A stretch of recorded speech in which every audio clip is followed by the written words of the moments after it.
है बीकानेर की, जहाँ एक गांव में 3 दोस्तों की दुकानें थी। भीकू जो एक चित्रकार था, कालिया जो एक मूर्तिकार और मनी जो एक बुनकर था। तीनों की दुकानें अगल बगल में ही थी, इसीलिए ये तीनों अक्सर गप्पे लड़ाया करते थे। क्या बात है मनी, सुना है तेरी बिटिया कक्षा में पहली आई है। आखिर बिटिया किसकी है? अच्छा, उसकी आगे की पढ़ाई का कुछ सोचा है क्या? अगले साल से उसे दूसरे गांव में पढ़ने जाना होगा ना? हाँ, वही तो समझ में नहीं आ रहा है कि पैसों का जुगाड़ कैसे करूँ। अरे फिक्र मत कर, अगले महीने दिवाली आ रही है, तू ढेर सारा कपड़ा बुन दे, फिर देख कितनी अच्छी कमाई होती है। हाँ, ये सही रहेगा। और बाकी हम है ही तेरे साथ। यारो, तुम दोनों का ही तो सहारा है। मनी ने कपड़े बुनने शुरू कर दिए। वो अब दिन रात कपड़े बुनता रहा। वहाँ भीकू ने भी तस्वीर बनाई और कालिया ने भी मूर्ति बनाना शुरू कर दिया। तीनों के तीनों अपने कामों में मशरूफ हो गए। 25 दिन बीत गए और अब भी तीनों की दुकान पर ग्राहक ना बराबर ही थे। ये देख मनी रोने लगा। मनी के रोने की आवाज सुन दोनों दोस्त उसके पास आए। मैंने इतनी मेहनत से इतना कपड़ा बुना और अब ग्राहक ही नहीं है इसे खरीदने को। मैं क्या करूं? रो मत पगले, कुछ ना कुछ रास्ता तो जरूर निकलेगा। क्यों ना हम ये कपड़े बेचने उदयपुर की मंडी में जाए।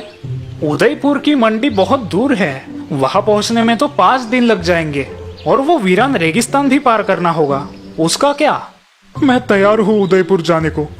कम से कम कुछ पैसे तो मिल जाएंगे और मेरी बिटिया आगे पढ़ पाएगी। रेगिस्तान पार करने के लिए हम ढेर सारा खाना और पानी अपने साथ ले लेंगे। ठीक है, फिर कल सुबह ही निकलते हैं। तीनों दोस्तों ने बैलगाड़ी पर अपने घड़े लादे। फिर मनी ने अपना बुना हुआ कपड़ा लादा, भीकू ने अपना चित्र और कालिया ने अपनी मूर्तियाँ लादी और अगले सूर्योदय के साथ तीनों दोस्त बैलगाड़ी में निकल पड़े। पहले सूर्यास्त के साथ तीनों दोस्त गांव की सीमा से बहुत दूर एक जंगल में पहुंच चुके थे, जहां उन्होंने खाना खाया और एक झील के किनारे सो गए। दूसरा दिन भी सुखमयी था। उनका सफर सूर्योदय के साथ शुरू हुआ और सूर्यास्त के साथ खत्म। तीनों दोस्त बहुत खुश थे, लेकिन तीसरे दिन के साथ उनकी समस्याएं शुरू हो गयी, क्योंकि अब वो लोग वीरान रेगिस्तान में पहुंच चुके थे। सूरज की तपती किरणें उनकी ऊर्जा खींच रही थी। अब उन्होंने बैलगाड़ी छोड़कर ऊंट अपना लिए। आज की धूप ने तो जान ही ले ली। अब तो शुरुआत हुई है, 2 दिन और ऐसी ही कड़कती धूप में जलना है। लेकिन फिर हम उदयपुर में होंगे, वहाँ हमें अच्छा मुनाफा होगा और फिर मेरी बिटिया आगे पढ़ पाएगी। हाँ हाँ, बिटिया आगे जरूर पढ़ेगी। अगले दिन सूर्योदय के साथ उन्होंने अपना सफर फिर से शुरू किया। जब सूरज सर पे था, तब कालिया के ऊंट का संतुलन डगमगाया। पानी से भरे सभी घड़े नीचे गिर गए और रेत ने सारा पानी सोख लिया। अरे रे, अब हम कैसे जिंदा रहेंगे? सारा पानी लुप्त हो गया। तुम लोग फिक्र मत करो, कोई ना कोई रास्ता जरूर मिलेगा। लेकिन रेगिस्तान में हमें पानी कैसे मिलेगा? हम इस वीरान रेगिस्तान में मर जाएंगे। नहीं, ऐसा कुछ नहीं होगा, मेरा भरोसा करो और आगे बढ़ो, कुछ ना कुछ जरूर होगा। तीनों दोस्त बिना पानी के उस कड़कती धूप में चलते रहे। सुबह से शाम हो गई। मुझे नहीं लगता हम जिंदा उदयपुर में पहुंचेंगे। मुझे बहुत प्यास लगी है। और तभी भीकू की नजर वहाँ पास में उगी घास पर पड़ी। घास? वो देखो घास। तू तो ऐसे बोल रहा है मानो वो घास नहीं बल्कि एक तालाब हो, वही समझ लो। ये क्या कह रहे हो? मतलब ये कि घास वही उगती है जहाँ पानी होता है। मतलब घास के नीचे जरूर पानी होगा। अब चलो मेरे साथ। तीनों दोस्तों ने घास के आसपास खोदना शुरू कर दिया। कई घंटे बीत गए। अब तीनों दोस्त हाफ रहे थे। मुझे नहीं लगता कि यहाँ पे पानी होगा। नहीं, मुझे यकीन है कि पानी यही होगा। भीकू को छोड़कर दोनों दोस्त रुक गए, लेकिन भीकू वही खोदते रहा। कई घंटे बीत गए। भीकू बिना रुके खोदता ही रहा। आखिरकार उसे पानी मिल ही गया। देखो यारो, पानी मिल गया। तीनों दोस्तों ने अपनी प्यास बुझाई और सारे घड़े भी भर लिए। ऊंटों ने भी मन भर कर पानी पिया और फिर अगले दिन तीनों दोस्तों ने अपना सफर जारी रखा। एक पूरा दिन रेगिस्तान में सफर करने के बाद वो लोग उदयपुर पहुँचे। उदयपुर पहुंचकर मनी ने अपना सारा बुना हुआ कपड़ा एक व्यापारी को बेच दिया और उसे बहुत अच्छे दाम भी मिले। कालिया और भीकू का अब मेरी बिटिया जरूर पढ़ेगी। और यारो, ये सिर्फ तुम दोनों की वजह से ही हुआ है। शुक्रिया मेरे दोस्तों। दोस्ती में शुक्रिया नहीं बोलते। अच्छा, चलो वापस लौटने की तैयारी करते हैं। तीनों दोस्त बहुत खुश थे क्योंकि उनके परिश्रम सफल हुए। इसलिए कहते हैं कि अगर मेहनत की जाए तो रेगिस्तान से भी पानी निकाल सकते हैं। और हाँ, कोशिश करने वालों की हार नहीं होती।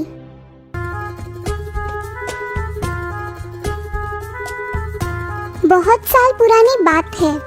प्राचीन इजिप्ट में अब्दुल्ला नाम का एक बहुत बड़ा कपड़ों का व्यापारी था। अब्दुल्ला बहुत ही अमीर था और साथ ही नेक और रहमदिल था। अब्दुल्ला के उस शहर में लगभग 5 दुकानें थी। इतना कुछ होते हुए भी अब्दुल्ला कभी कभी बड़ा उदास रहता था क्योंकि उसे कोई संतान नहीं थी। वो हमेशा साधु, मौलवी और महंतों की सेवा करता, गरीबों में कपड़े बांटता और दुआ करता कि उसे एक बेटा नसीब हो। आखिर भगवान ने उसकी सुन ली और जल्द ही उसके घर में एक बच्चे का जन्म हुआ। अब्दुल्ला ने बड़े प्यार से उसका नाम सुल्तान रखा। एक दिन अब्दुल्ला ने एक ज्योतिष को घर बुलाया। ज्योतिष ने बच्चे की कुंडली देखी और कहा, ये लड़का शूर है, लेकिन जब ये 16 साल का हो जाएगा तब उस पर बहुत बड़ा संकट आएगा, जिससे उसका जीवन बड़ा ही दुखदायी हो जाएगा। मेरा बेटा शूरवीर है ना, यही काफी है। वो खुद ही उन संकटों से और आपदाओं से जूझ लेगा। कुछ सालों बाद सुल्तान 16 साल का हो गया। अब्दुल्ला के बहुत समझाने पर भी सुल्तान दुकान पर ध्यान न देता। उसका सारा ध्यान खेल कूद में ही लगा रहता था। अब्दुल्ला को अपने बेटे की बहुत चिंता होती। उसी चिंता ने उसे घेर लिया और वो बहुत बीमार पड़ गया और इसी बीमारी में उसकी मौत हो गई। सुल्तान को व्यापार की कोई समझ न थी। इसी वजह से जल्द ही उनका दिवाला निकल पड़ा। जल्द ही उसे अपनी 5 दुकानें बंद करनी पड़ी। अब उसके पास उनका बड़ा सा मकान ही बचा हुआ था जिसमें वो और उसकी माँ रहती थी। एक दिन रात के समय जब सुल्तान सो रहा था, एक वृद्ध सन्यासी उसके सपनों में आया। सुल्तान बेटा, उठो। आप कौन हो? घबराओ मत। अब मेरी बात ध्यान से सुनो। तुम कल सुबह उठकर ईरान देश के लिए निकल पड़ना। वहाँ तुम्हारा नसीब जगमगा उठेगा। इतना कहते ही वो सन्यासी गायब हो गया। सुल्तान नींद से जाग गया और उसने वो बात अपने माँ को बताई। बेटा, सपने कभी सच नहीं होते, उन पर विश्वास कैसे किया जाए? लेकिन माँ, मुझे ये सपना सच लग रहा है और जो सन्यासी मेरे सपनों में आया था वो भी बड़ा शक्तिशाली लग रहा था। मुझे लगता है कि मुझे ईरान देश जाना चाहिए। और इस तरह अपने माँ की बात ना सुनकर सुल्तान ईरान देश आ पहुँचा। बड़ी दूर की यात्रा होने के कारण वो बहुत थक गया था। उसे जल्द ही नींद आ गई। सपने में फिर से वही सन्यासी उसके सामने आया। सुल्तान बेटा, ये तुम्हारी परीक्षा थी। मैं देखना चाहता था कि क्या तुम में साहस है कि तुम ये इतनी मुश्किल यात्रा कर पाओ। अब वापस अपने घर चले जाओ, वहीं पे तुम्हें धन का लाभ होगा। जैसे ही सुल्तान की नींद खुली, वो अपने आप को कोसने लगा। मैं तो गधा ही हूँ। माँ की बात ना मानकर मैंने बड़ी गलती की है। मेरा नसीब है कि मैंने ये बात और किसी को नहीं बताई, वरना सभी मुझ पर हंस पड़ते कि मैंने एक सपने को ही सच मान लिया। सुल्तान अपने घर पहुंचा। उसने सारी बात अपने माँ को बताई। माँ ने उसे दिलासा देते हुए कहा, जो हुआ सो हुआ। अगर तुम्हारे नसीब में धन है तो वो तुम्हें यहीं पर मिलेगा। अब आगे सोचकर काम करना। सुल्तान ने अपने माँ की बात मान ली, लेकिन उसी रात फिर वही सन्यासी उसके सपनों में आया। सुल्तान, तुम्हारे नसीब खुलने का समय आ चुका है। कल सुबह उठकर अपने पिताजी के कमरे में जाके तुम उस कमरे की खुदाई करना। वहाँ तुम्हें अपार धन का लाभ होगा। नींद खुलते ही सुल्तान भागते हुए अपने माँ के पास पहुँचा। उसकी सारी बात सुनकर माँ हंस पड़ी। क्या तुम्हें अभी भी इन सपनों पे विश्वास है? ठीक है, अब तुम अपने मन की तसल्ली कर ही लो। ईरान जाने से तो ये अच्छा है कि तुम मेरे पास तो रहोगे। सुल्तान ने उस कमरे की खुदाई शुरू की। बहुत देर तक खुदाई करने के बाद उसे लगने लगा कि उसने फिर से कोई बेवकूफी की है। इतना बड़ा पत्थर! जैसे ही उसने वो पत्थर हटाया, उसे अंदर जाती हुई कुछ सीढ़ियाँ नजर आई। माँ, यहाँ पे तो एक सुरंग है। माँ को ये सब देख बड़ा आश्चर्य हुआ। जब वो दोनों उन सीढ़ियों से उतरकर नीचे उस कमरे में पहुँचे, इतना सारा सोना। हाँ? वो कैसी रोशनी है? जब वे दोनों उस कमरे में पहुँचे, उन्हें वहाँ पे 8 बड़ी मूर्तियाँ नजर आई। हाँ? इतनी सारी सोने की मूर्तियाँ, और इनमें तो हीरे जड़े हैं। माँ और सुल्तान दोनों को बड़ा आनंद हुआ, लेकिन तभी एक बात सुल्तान को नजर आई। माँ, यहाँ पे एक मूर्ति कम है। 8 मूर्तियाँ सोने की थाली पर खड़ी है, लेकिन जरा देखो, यहाँ पर एक थाली खाली है। उस थाली पर कुछ लिखा हुआ था। सुल्तान उसे पढ़ने लगा। बधाई हो बेटा, ये 8 मूर्तियाँ और ये धन तुम्हारा है, लेकिन इन 8 मूर्तियों से भी ज्यादा मूल्यवान और बेहद सुंदर मूर्ति अगर तुम्हें हासिल करनी है तो तुम्हें बगदाद जाना पड़ेगा, जहाँ पे मेरा एक पुराना दोस्त मुबारक तुम्हें वो मूर्ति खोज निकालने के लिए मदद करेगा।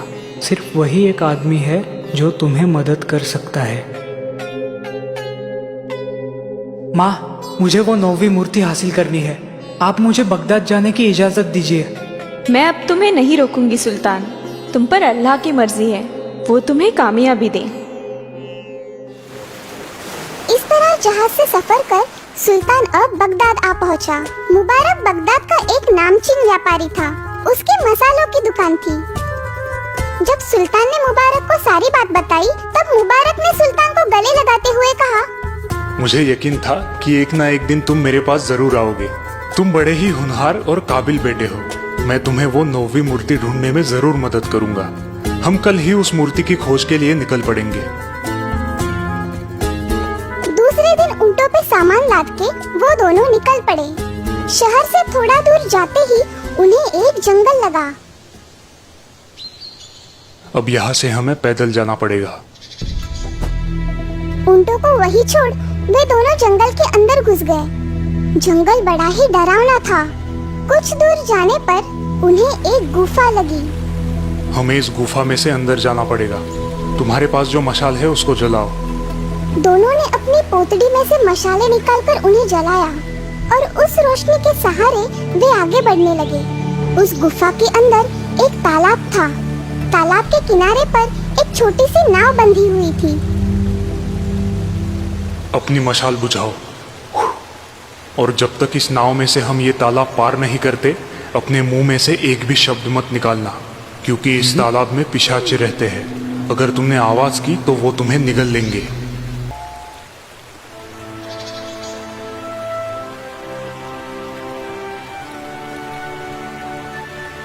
हाँ? वो क्या है? वो राक्षसों के राजा का महल है। अब हमें आगे नहीं जाना चाहिए, नहीं तो ये राक्षस हमें मार डालेंगे। फिर मुबारक कुछ मंत्र पुटपुटाने लगा और एक बड़ा सा घेरा उसने जमीन पर खींचा। हम दोनों को इस घेरे में ही रहना है। अब मैं फिर से मंत्र पढ़ूंगा। जैसे ही इन राक्षसों का राजा हमारे सामने आएगा और तुम्हारे मांग पूछेगा, तुम उससे वो 9वीं मूर्ति मांग लेना। लेकिन याद रखना, गलती से भी इस घेरे के बाहर कदम ना रखना, वरना तुम जल के राख हो जाओगे। ऐसा कहकर वो फिर से मंत्र पढ़ने लगा।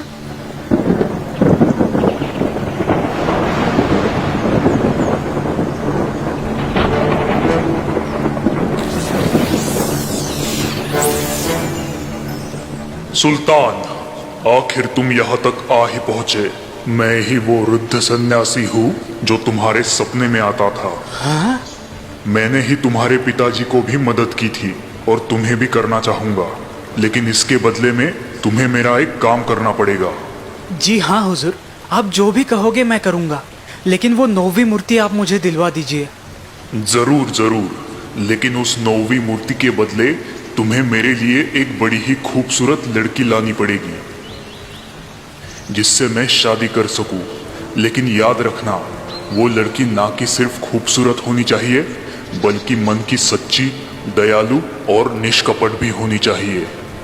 हुजूर, मैं ऐसी लड़की तो ढूंढ लूं जो खूबसूरत है, मगर उसके दूसरे गुण मैं कैसे जान पाऊंगा? मुझे ये कैसे समझ आएगा कि वो मन की सच्ची और निष्कपट है? मैं तुम्हें एक आईना देता हूँ, जिसमें झांकते ही वो आईना हंसने लगे तो जान लेना कि वही लड़की निष्कपट और मन की सच्ची है। तुम उसे मेरे पास ले आना, उसमें गलती मत करना, वरना मैं तुम्हारा सारा धन छीन लूंगा। ऐसा कहकर एक बड़ा ही खूबसूरत सा आईना उसने सुल्तान को भेंट दे दिया। फिर मुबारक और सुल्तान नाव में से वापस आए। सुल्तान अब सोच में पड़ गया कि आखिर ऐसी लड़की उसे कहाँ मिलेगी। सुल्तान, तुम्हारी उलझन का हल मेरे पास है। बगदाद शहर में एक से बढ़कर एक बड़ी खूबसूरत लड़कियां हैं। हम ऐलान करके हमारे महल पर उन लड़कियों के लिए एक बड़ी दावत रखेंगे और एक एक कर उन सभी लड़कियों को उस आईने के सामने लाएंगे।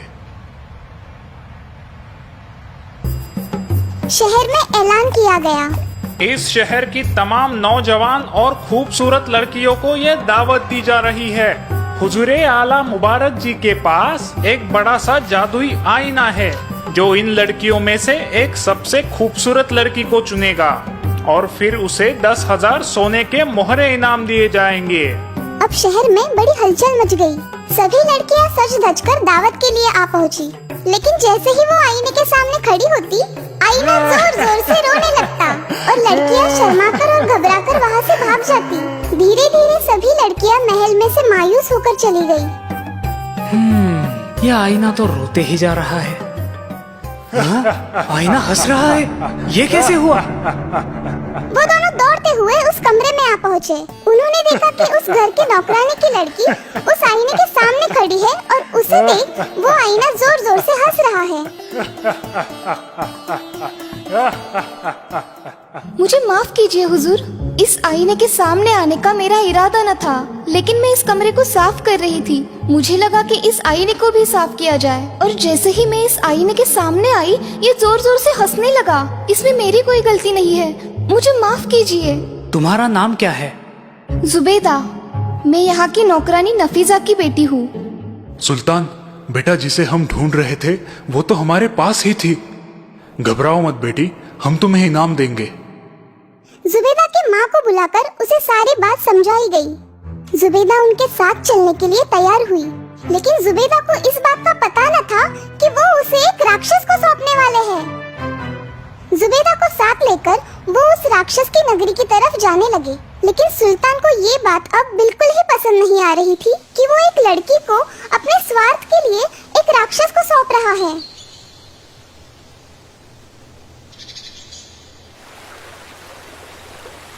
तुम बड़े ही परेशान दिखाई दे रहे हो।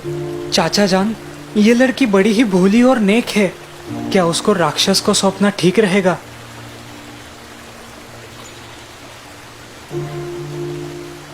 वो हमारी गुलाम है, हम उसे जरूर बेच सकते हैं। लेकिन अपने स्वार्थ के लिए मैं इस लड़की की बलि क्यों दूं? क्योंकि तुमने यही वचन उस राक्षस को दिया है। अपना वचन निभाओ, वरना वो राक्षस तुम्हारा सर्वनाश कर देगा।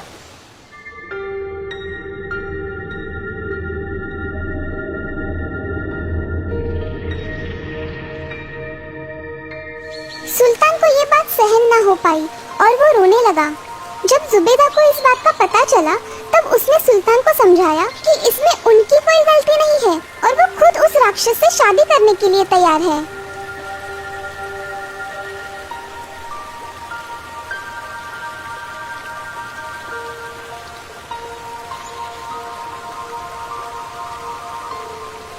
अब वो उस महल के पास आ पहुँचे। मुबारक ने मंत्र पढ़े और राक्षसों का राजा उनके सामने आ खड़ा हुआ। सुल्तान, तुमने अपना वचन पूरा किया।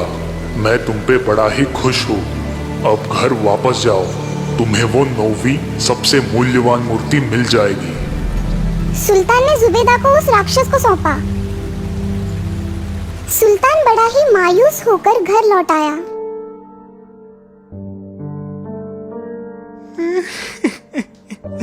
क्या हुआ बेटा, तुम खुश नहीं हो? सुल्तान ने उसे सारी बात बताई। क्या तुम जुबैदा से प्यार करने लगे थे? हाँ, शायद, क्योंकि वो बड़ी ही नेक और मन की सच्ची थी। जो हुआ उसे बदला नहीं जा सकता, लेकिन एक बात हो सकती है। राक्षस ने कहा था कि वो 9वीं मूर्ति तुम्हें मिल जाएगी। तो अब हम नीचे जाके देखते हैं कि क्या उसने अपना वचन निभाया है, और अगर उसने अपना वचन निभाया होगा तो हम वो मूर्ति उसे वापस कर देंगे और उसके बदले में हम उस लड़की को उससे छुड़ा लेंगे। सुल्तान को ये बात पसंद आई। वो दोनों नीचे उस कमरे में पहुँचे। हाँ?